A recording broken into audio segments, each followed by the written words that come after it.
మర్చిపోదు. సూర్యపుత్ర వైకర్త్ర కర్ణ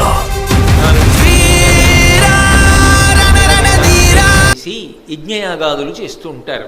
వాళ్ళ దగ్గరికి వెళ్ళి వాళ్ళతో పాటు కూర్చుని యజ్ఞయాగాదులు చేసుకో. లేదా క్షేమంగా ఉంటావు, యుద్ధభూమిని విడిచిపెట్టి ఇంటికి వెళ్ళిపో. లేదు ఇక్కడే తిరుగుదాం అనుకుంటున్నావా, నీకు భయం లేకుండా ఉండాలంటే కృష్ణార్జునుడి చాటుకు పోవు తప్ప ఎక్కడ పడితే అక్కడికి వచ్చి మొనగాండని యుద్ధం చేయకు. చూసావా నీ ప్రారంధం ఎలా అయిందో అని తరిమి తరిమి విడిచిపెట్టాడు. కాబట్టి ఒకానొక సమయంలో కర్ణుడి చేతిలో ధర్మరాజు చిక్కి ప్రాణాలతో బయటపడి ఘోరముగా పరాభవింపబడి యుద్ధభూమి నుంచి తప్పుకున్నాడు.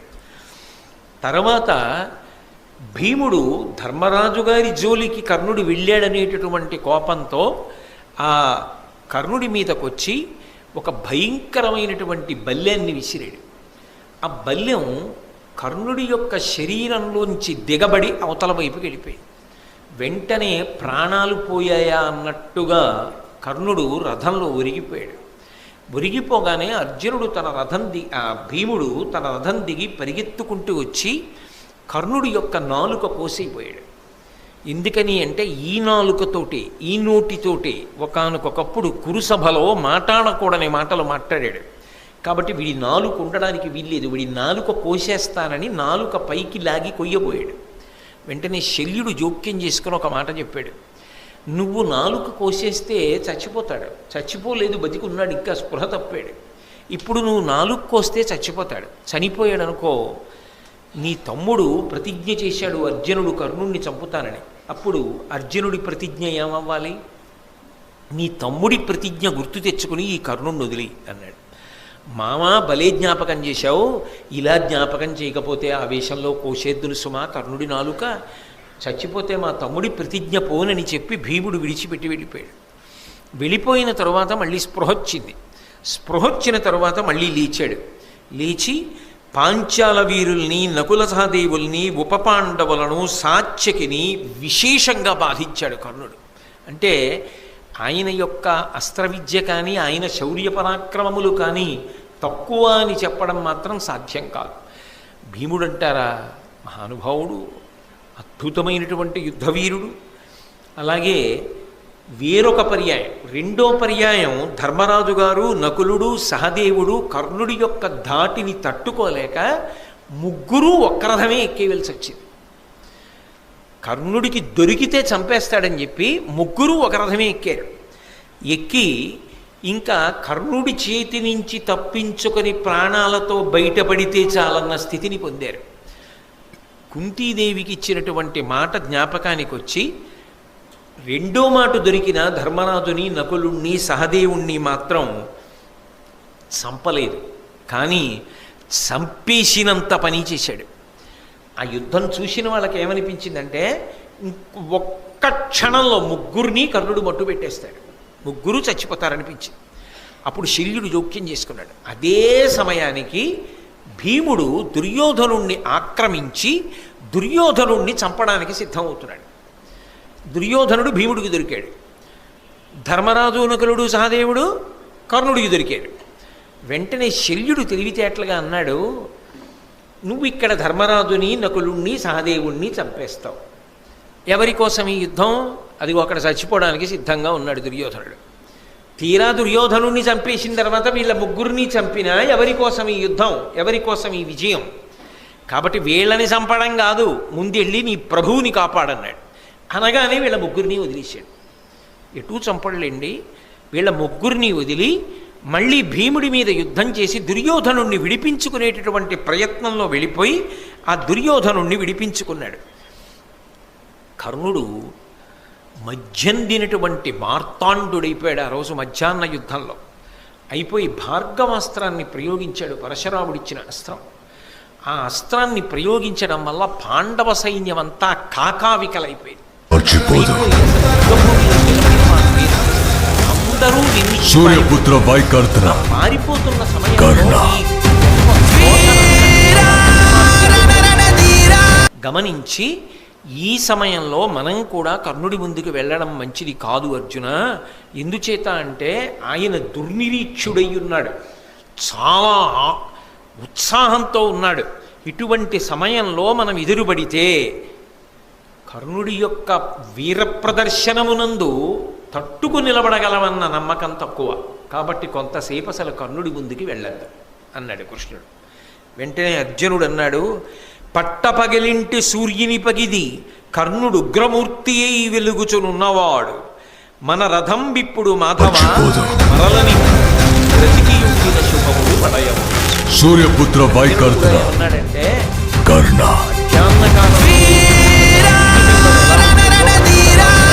అటువంటి యుద్ధం చేస్తున్నాడు. కృష్ణ, నా రథాన్ని కర్ణుడి రథం ముందు పెట్టకు. ఇప్పుడు కానీ యుద్ధానికి ఎడితే కర్ణుడు నన్ను చంపినా చంపుతాడు. కాబట్టి బ్రతికితే సుఖాలు పొందొచ్చు, రథాన్ని దూరంగా తీసుకుపో అన్నాడు. ఆ తర్వాత ధర్మరాజు గారు ఈ కర్ణుడి చేతిలో ఘోరంగా అవమానింపబడి విడవబడ్డాడు కదా. రెండో మాట నకుల సహదేవులతో కలిపి నకుల సహదేవుల్ని యుద్ధానికి పోయి భీముడికి సహాయం చేయండి అని చెప్పి ఆ కర్ణుడు అన్న మాటలు మనసుని ములుకుల్లా గుచ్చుకుంటుంటే తట్టుకోలేక శిబిరానికి వెళ్ళిపోయి శరీరంలో గుచ్చుకున్న బాణాలన్నీ బయటికి లాగించుకుని అపారమైన శోకంతో పడుకుని ఉన్నాడు. ఆ తర్వాత కృష్ణార్జునుడు ఇద్దరూ వచ్చారు. మీరు మహాభారతంలో శ్రీకృష్ణుడు అన్న దగ్గర దాని గురించి సవివరంగా విన్నారు. వచ్చిన తరువాత కర్ణుణ్ణి గెలిచి వచ్చాడు అర్జునుడు అనుకుని ధర్మరాజు గారు మాట్లాడడం, నేను ఇంకా గెలవలేదు అని చెప్పడం, ఆగ్రహించినటువంటి ధర్మరాజు గారు గాంధీవాన్ని కృష్ణుడికి ఇచ్చి కృష్ణుడు గెలుస్తాడన్నాం, గాంధీవం ఎవరికైనా ఇచ్చేయమని ఎవడంటాడో వాడి తల పగలగొట్టేస్తాను, వాడిని చంపేస్తానని ప్రతిజ్ఞ చేశానని చెప్పి అర్జునుడు వరలోంచి కత్తి తీయడం, ఇదెక్కడి గొడవ, శత్రువీరుల్ని చంపడం మానేసి మీలో మీరు పుడుచుకు చచ్చిపోతే ఇంకా యుద్ధం ఎవరి కోసమని కృష్ణుడు ఆపి అర్జునుణ్ణి, పెద్దవాణ్ణి అనరాని మాటలంటే చంపినట్టే. కాబట్టి ధర్మరాజు గారిని కొంతసేపు నింద చేయమంటే ధర్మరాజు గారిని అర్జునుడు నింద చేసి చంపిన దానితో సమానం అయిపోయింది. కాబట్టి ఇప్పుడు కత్తి తీసి తాను పొడి చేసుకోబోయాడు. ఇది నువ్వెందుకు పొడి చేసుకుంటున్నావు అన్నాడు కృష్ణుడు. ఇంతటి మహాత్ముడు ధర్మరాజు గారిని నిందించాను కాబట్టి ఈ శరీరంతో ఉండలేను, నేను పొడి చేసుకుంటానన్నాడు. నేను పొడి చేసుకుంటానంటే మళ్ళీ కృష్ణుడు జోక్యం చేసుకుని ఎవడిని వాడు పొగుడుకుంటే వాడు మరణించినట్టే, కాబట్టి నిన్ను నీవు పొగిడేసుకో కాసేపు అన్నాడు. అప్పుడు అర్జునుడు మళ్ళీ తనని తాను పొగుడుకున్నాడు. ఇద్దరూ ఉపద్రవంలోంచి గట్టున పడ్డారనుకునేసరికి ఇప్పటి వరకు అర్జునుడు నన్ను ఏదో నింద చెయ్యాలి కాసేపని నింద చేసినా అందులో సత్యం ఉంది, నా వల్ల వాళ్ళు బాధపడుతున్నారు, నేనే మాయాద్యూతంలో అనవసరంగా పాల్గొని వీళ్ళందరికీ కష్టాలు తెచ్చాను, నేను అడవికి వెళ్ళిపోయి తపస్సు చేసుకుంటాను, భీముడికి పట్టాభిషేకం చేయండి అని ధర్మరాజు గారు వెళ్ళిపోతున్నాడు. మళ్ళీ కృష్ణుడు వెళ్ళి ధర్మరాజు గారిని పట్టుకుని తీసుకొచ్చి కూర్చోబెట్టాడు. కర్ణుడు కొట్టిన దెబ్బ ధర్మరాజు గారిని శారీరకంగా మానసికంగా బాధపెట్టి అన్ని మలుపులు తిప్పింది కథని. కృష్ణుడు ఉన్నాడు కాబట్టి నిలబడింది పాండవ శిబిరం, లేకపోతే అసలు ఏమైపోనో కర్ణుడి దెబ్బకి ఆ రోజుని. సరే, అప్పుడు ధర్మరాజు గారికి అర్జునుడు కృష్ణుడు నమస్కారం చేశారు. ఇవాళ కర్ణుణ్ణి చంపి మాత్రమే తిరిగి వస్తాం అని యుద్ధానికి బయలుదేరారు. బయలుదేరేటప్పుడు ఇందాక తిరిగి వస్తున్నప్పుడు అర్జునుడు చూసిన పరిస్థితి ఏమిటి? కర్ణుణ్ణి మధ్యందిన మార్తాండుళ్ళ ఉన్నాడు. అదే పటాటోపంతో, అదే ఆటోపంతో, అదే శౌర్యంతో, సూర్యపుత్ర అదే విజృంభణంతో ఉన్నాడు కర్ణ. ఒక పగ బాగా ప్రజ్వరిల్లితే తప్ప కర్ణుణ్ణి చంపి తీరాలనేటటువంటి ఉత్సాహం రాదు. అది కృష్ణ సారథ్యం అంటే. కాబట్టి అర్జునుడితో అన్నాడు, నీ అస్త్రశక్తి ఎంతటిదో అర్జున మరిచిపోయావా? నువ్వు వేసినటువంటి బాణ పరంపరలకి తట్టుకోలేక కదా భీష్మాచార్యుడు పడిపోయాడు. నీకే విలువిద్య నేర్పినటువంటి ద్రోణుడే పడిపోయాడే నిన్ను తట్టుకోలేక. మరిచిపోయావా? మాయాద్యూతంలో మిమ్మల్ని అందరినీ ఒకసారి ఓడించి రాజ్యాన్నంతటినీ కబళించి మీ ఒంటి మీదున్న పైబట్టలు కూడా తీయించి కింద పెట్టించారు. రెండో మాట మళ్ళీ మాయాద్యూతం ఆడి 12 సంవత్సరములు అరణ్యవాసం, 1 సంవత్సరం అజ్ఞాతవాసం చేయించారు.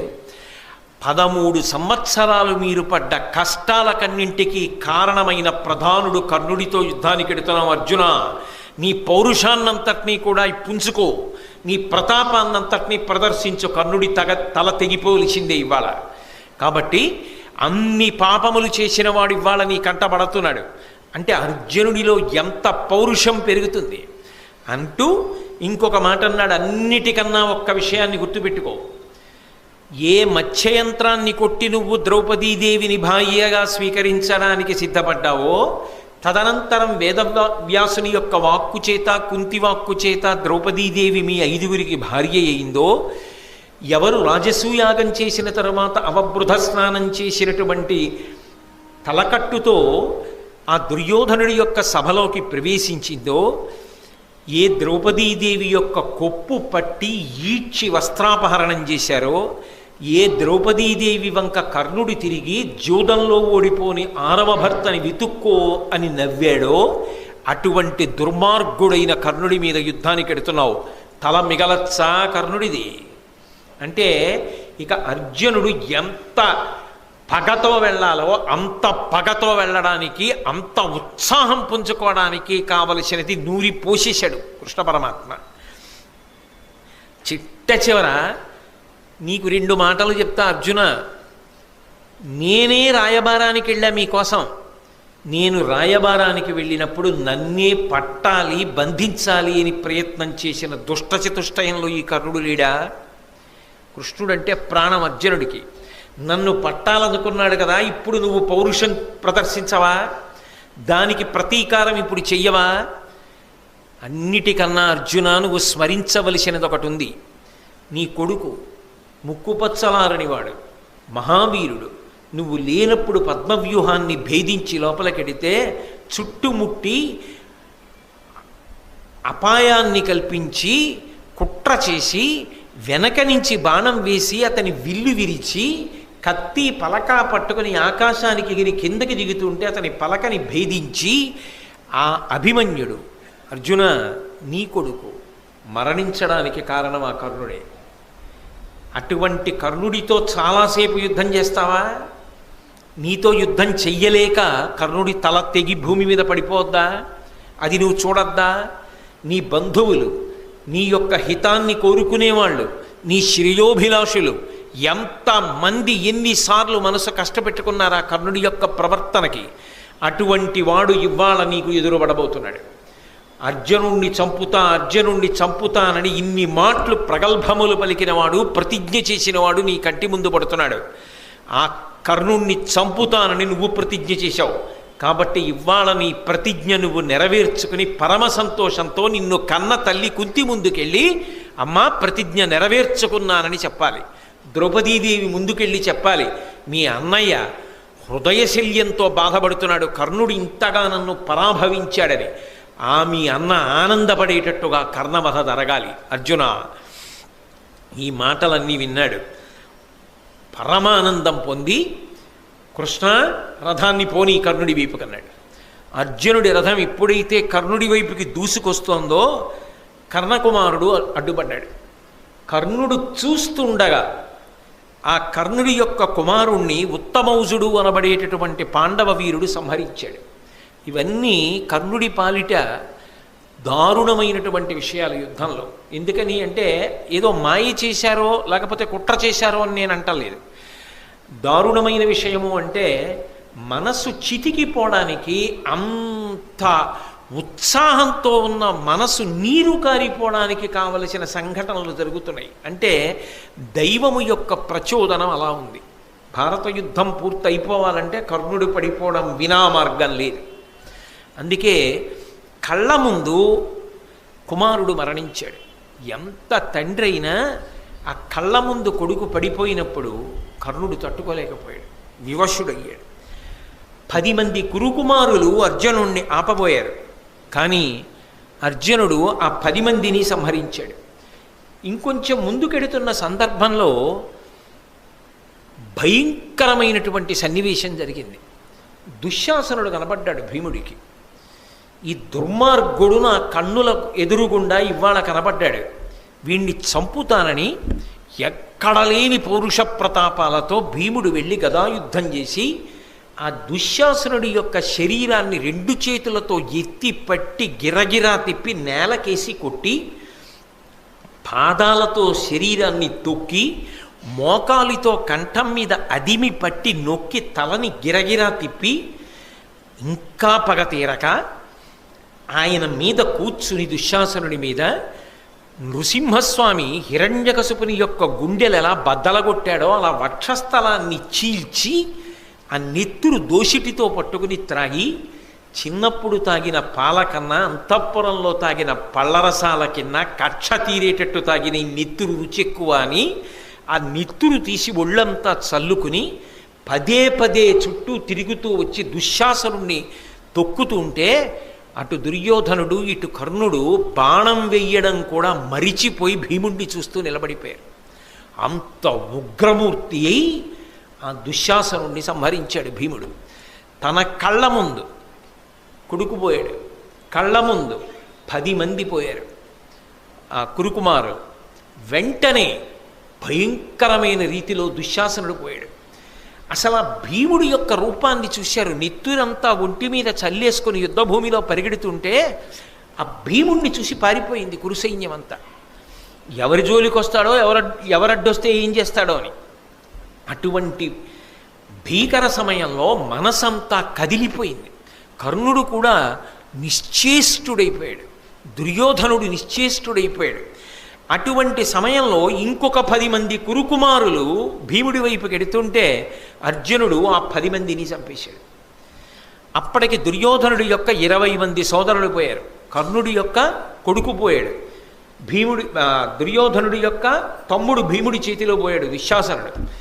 ఇన్ని వెంట వెంట వెంట వెంట వెంట వెంట ఒక్క క్షణంలో జరిగిపోతున్నాయి.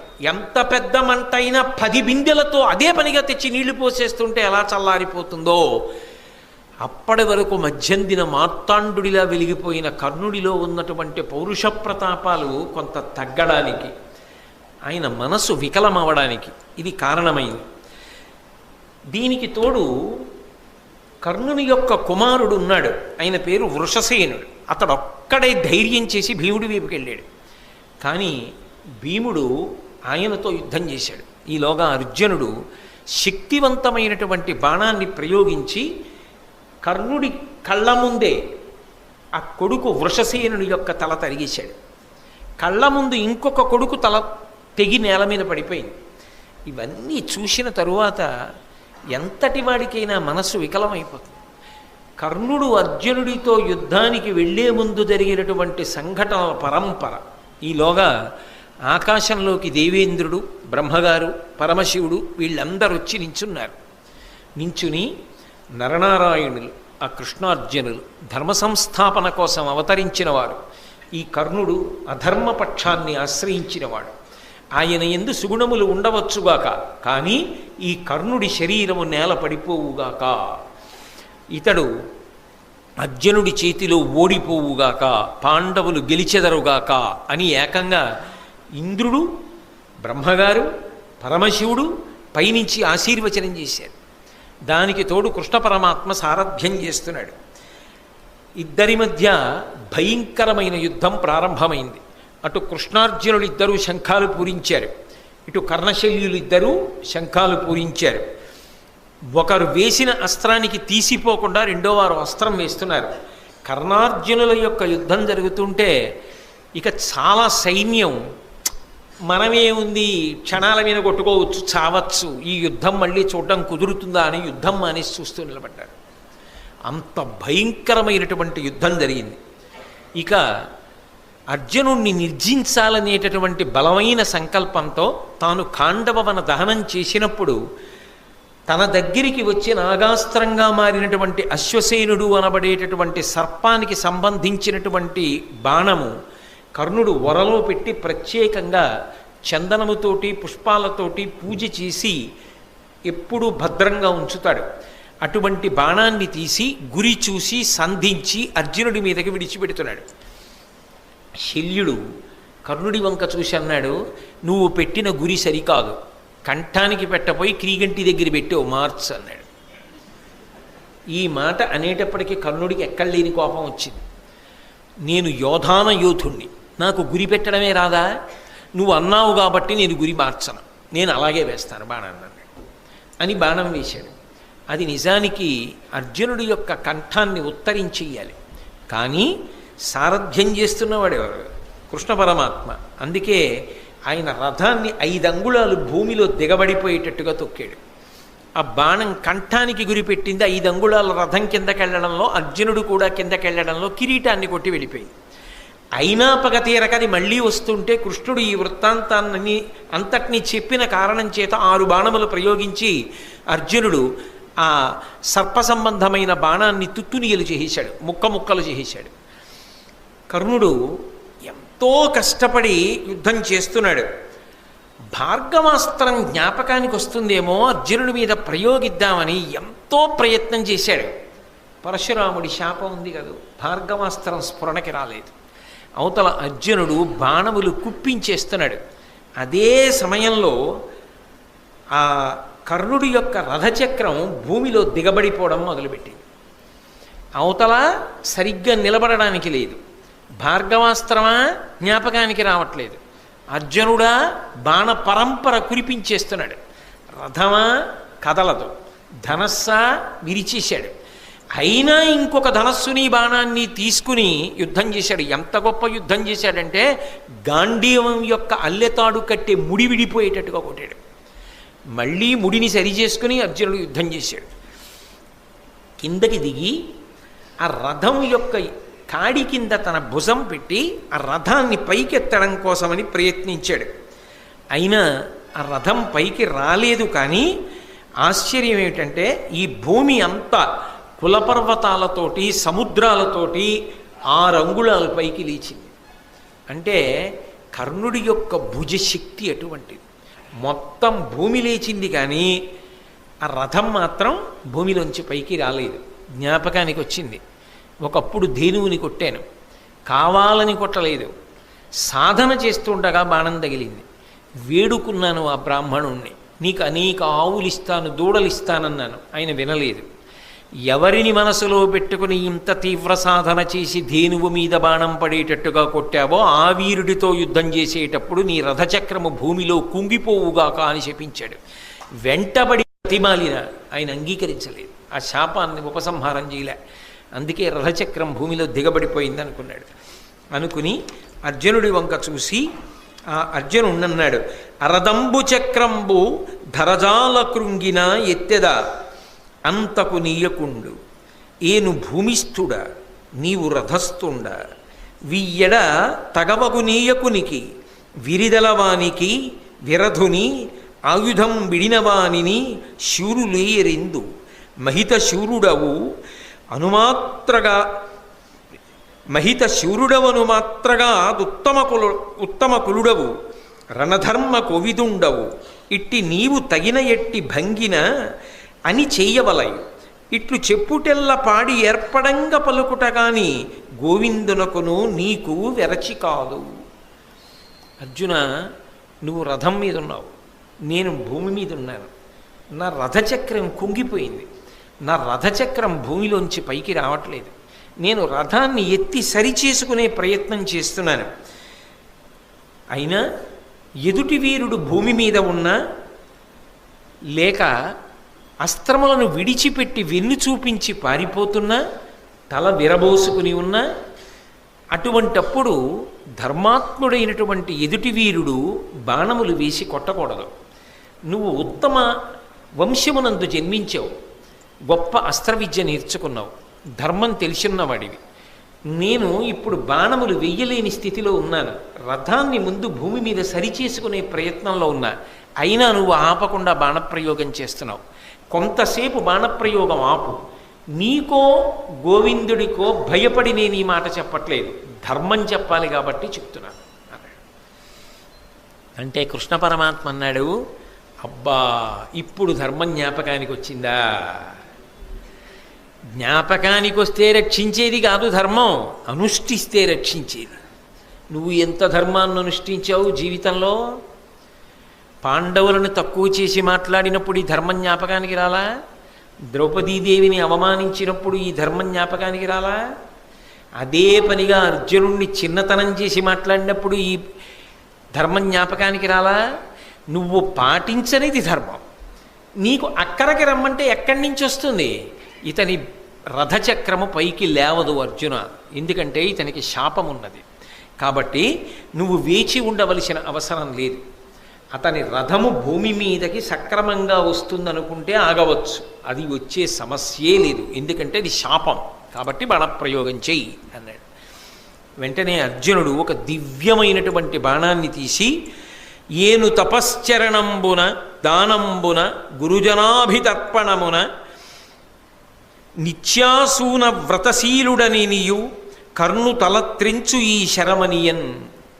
నేను ప్రతిరోజు కూడా పుణ్యకార్యములు చేసిన వాడనైతే, గురుజనులను తృప్తిపరచినటువంటి వాడనైతే, నిత్యానూన వ్రతశీలుడని నీయు ప్రతిరోజు పుణ్యకర్మలు తప్పకుండా చేసిన వాడనైతే, నేను ఇప్పుడు వేసేటటువంటి ఈ బాణము కర్ణుని యొక్క తలను త్రుంచుగాక అని చెప్పి గాంధీవానికి తొడిగి ఆ బాణాన్ని ప్రయోగించాడు. చరమగిరి నుండి పడియడు తరణికరణి సూతపుత్రు తలవడ కాంతి స్ఫురణోజ్వలంబు అతి సుందరముగు అగు కాయమట్లు ధరణింపడియన్. ఆ అర్జునుడు వేసినటువంటి బాణానికి కంఠం తెగిపోయి ఎంతో అందంగా ఉండేటటువంటి ఆ కర్ణుడి యొక్క తల బంగారు రంగు కలిగినటువంటి శరీరం నుంచి వేరైపోయి నిత్తురు కారుతూ భూమి మీద పడిపోయింది. ఆ శరీరం ఇంకొక పక్కకు పడిపోయింది. అధిప అంతన గనువిచ్చి అఖిల జనలు కనుగొనంగా ఆ యుజ్వల తనువు విడిచిచని సముద్దీప్తమైన తేజంబు వారిజాప్త బింబంబు సొచ్చే అత్యద్భుతముగా. పశ్చిమాద్రిన అస్తమించడానికి సిద్ధపడుతూ ఎరుపు రంగుని పుంజుకుంటున్నటువంటి సూర్యబింబంలోకి కర్ణుడి శరీరంలోంచి ఒక దివ్యమైనటువంటి కాంతి వెళ్ళి కలిసిపోయింది. సూర్యభగవానుడు చూశాట ఆకాశంలోంచి, అబ్బా, నా అనుగ్రహాన్ని పొందినవాడు, నన్ను ఉపాసన చేసినవాడు, నా అంశలో వెలిగినవాడు, భారత యుద్ధానికి కారణమైనవాడు, ధర్మ సంస్థాపనకు నిజానికి పరమకారణమైనవాడు ఇవాళ యుద్ధభూమిలో పడిపోయాడు. తల తెగి నెత్తురు కారుతుండగా అలా పడిపోయాడు. ఎవడు రథం మీద నిలబడి ఉండగా భార్గవాస్త్ర ప్రయోగం చేశాడో, ఎవడు పాండవ సైన్యాన్ని కాకావికలు చేశాడో, వాడు లేని రథం ఇప్పుడు మాత్రం ఆ చక్రం భూమి మీదకి మళ్ళీ మామూలుగా వచ్చేసింది అని. ఎంతైనా మరి కొడుకు కదా కర్ణుడు, కిరణములు చేతులు కదా సూర్యుడికి. తల తెగిపోయినటువంటి కర్ణుడి శరీరాన్ని ముట్టుకున్నాయి కదా, స్నానం చేయాలని సముద్రంలోకి సూర్యుడు దిగిపోయాడా అన్నట్టుగా బింబం అస్తమించింది. ముఖం ఎర్రబడి శల్యుడు ఖాళీ రథాన్ని తోలుకుని దుర్యోధనుడి దగ్గరికి వెళ్ళిపోయాడు. కౌరవ సైన్యం అంతా కాకావికలై చెల్లాచెదరైపోయింది. ఇక దుర్యోధనుడి పరిస్థితి చెప్పడానికి ఏముంటుంది? కర్ణుడితో వెళ్ళిన రథం, ఆశలు పెట్టుకున్న రథం కర్ణుడు లేకుండా ఒక్కటే తిరిగి వచ్చేసింది. అప్పుడన్నాడు శల్యుడు, ఇప్పటిదాకా ఎక్కడా చూడలేదో ఈ దుర్యోధన ఇటువంటి యుద్ధం. ఏమి యుద్ధం చేశాడయా కర్ణుడు? మనుష్యులు ఏమిటయా, దేవతలు వచ్చి ఆకాశంలో నిలబడి చూశారు ఆయన చేసిన యుద్ధాన్ని. కర్ణుడు ధన్యుడు, మహాత్ముడు, మహానుభావుడు, అంత గొప్ప యుద్ధం చేశాడు. ఇన్ని శాపాలు ఉండి కూడా హరివీర భయంకరుడ యుద్ధం చేశాడు. అన్నిటికన్నా గొప్ప విషయం ఏమిటంటే ఆయన చేసిన యుద్ధానికి కృష్ణార్జునులు కూడా తెల్లబోయి తడబడ్డారు. నిజం కదా మరి, అన్నాడుగా బతికి ఉండిన సుఖములు బడయవచ్చు అన్నాడు అర్జునుడు. అంత గొప్ప యుద్ధం చేసి అస్తమించాడు. అటువంటి మహావీరుడు ఆయనకి సారథ్యం చేశానన్నాడు. ఇప్పుడు కర్ణుడు పడిపోయిన తర్వాత ఆ విధంగా మహాభారత యుద్ధకాలమునందు కర్ణుడు పడిపోయాడు. ఆ తర్వాత నల్లేరు మీద నడక మిగిలిన వాళ్ళు పడిపోయారు. దుర్యోధనుడి తొడలు భీమసేనుడు విరగొట్టాడు. ధర్మరాజు గారికి పుణ్యజలాలతో కృష్ణ పరమాత్మ దగ్గరుండి పట్టాభిషేకం చేయించారు. ఆ పూజలో ఉంచి పూజించినటువంటి శంఖంలోకి నదీ జలములన్నింటినీ తీసి సమస్త భూమండలానికి సార్వభౌముడిగా ధర్మరాజు గారికి పట్టాభిషేకం చేశారు. ధర్మరాజు గారు పట్టాభిషిక్తుడైన తరువాత అప్పుడు భూమి అంతా సస్యశ్యామలమై ధార్మికమైనటువంటి బుద్ధితో ప్రజలందరూ ప్రవర్తిస్తూ సంతోషంగా ఉంది. నరనారాయణుల యొక్క అవతారమునకు కావలసినటువంటి ప్రయోజన సిద్ధి కలిగింది. అంత గొప్ప భారతం. ఆ భారతం వచ్చినదే ధర్మ సంస్థాపనకి. ఆ ధర్మ సంస్థాపనలో అత్యంత క్లిష్టమైన ఘట్టము కర్ణుడు పడడం. దాని చేత నరనారాయణులు ప్రీతి చెందారు. ధర్మ సంస్థాపన జరిగింది అని చెప్పి దేవతలందరూ సంతోషించారు. కర్ణుడికి కూడా అంతకన్నా మార్గం లేదు కాబట్టి ఆయన కూడా ఉత్తమగతులను పొంది వీరస్వర్గాన్ని అలంకరించాడు. కాబట్టి ఈ విధంగా ధర్మరాజు గారు పట్టాభిషేకం చేసుకున్న కారణం చేత చాలా చాలా గొప్పగా భూమి అంతా సస్యశ్యామలమై సంతోషకరంగా ప్రజలందరూ జీవనాన్ని కొనసాగించారనేటటువంటి మంగళకరమైన ఘట్టం దగ్గర నేను ఇవాల్టి ఈ ప్రవచనాన్ని పూర్తి చేస్తున్నాను. కానీ ఒక్కటి చెప్తారు పెద్దలు, మహాభారతంలో కర్ణుడు చాలా చాలా గొప్ప విషయం. అది వినడం, అది చెప్పడం కూడా అభ్యున్నతికి హేతువు అంటారు. కర్ణ వధ కూడా అంత చాలా గొప్పది అని చెప్తారు.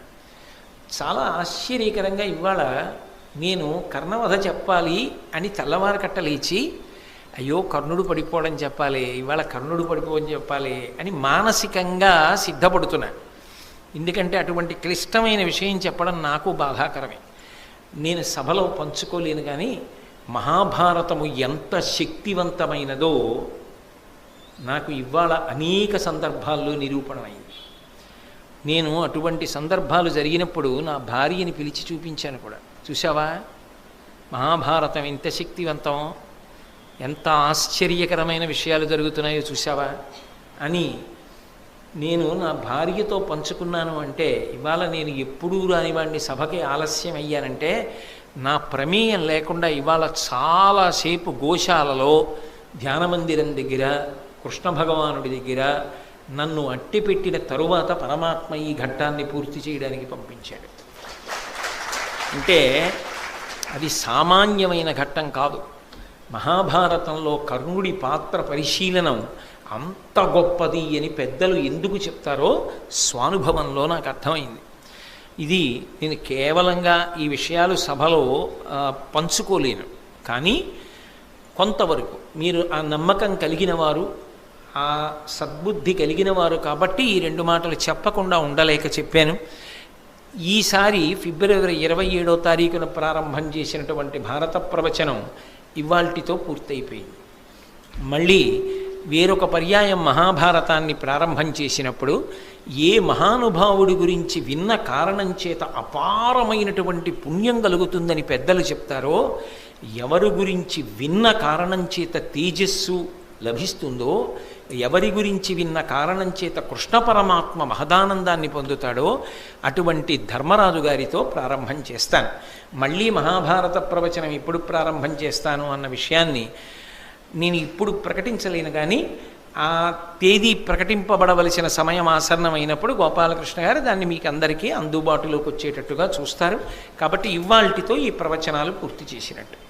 మంగళాశాసనపరై వదాచార్య పురోగమై సర్వైశ్చ పూర్వైరాచార్యై సత్కృతాయాస్తు మంగళం.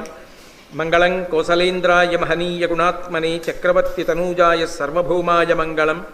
ఉమాకాంతాయ కాంతాయ కామితార్థప్రదాయినే శ్రీగిరీశాయ దేవాయ మలినాథాయ మంగళం. సర్వం శ్రీ ఉమామహేశ్వర పరబ్రహ్మార్పణమస్తు. స్వస్తి.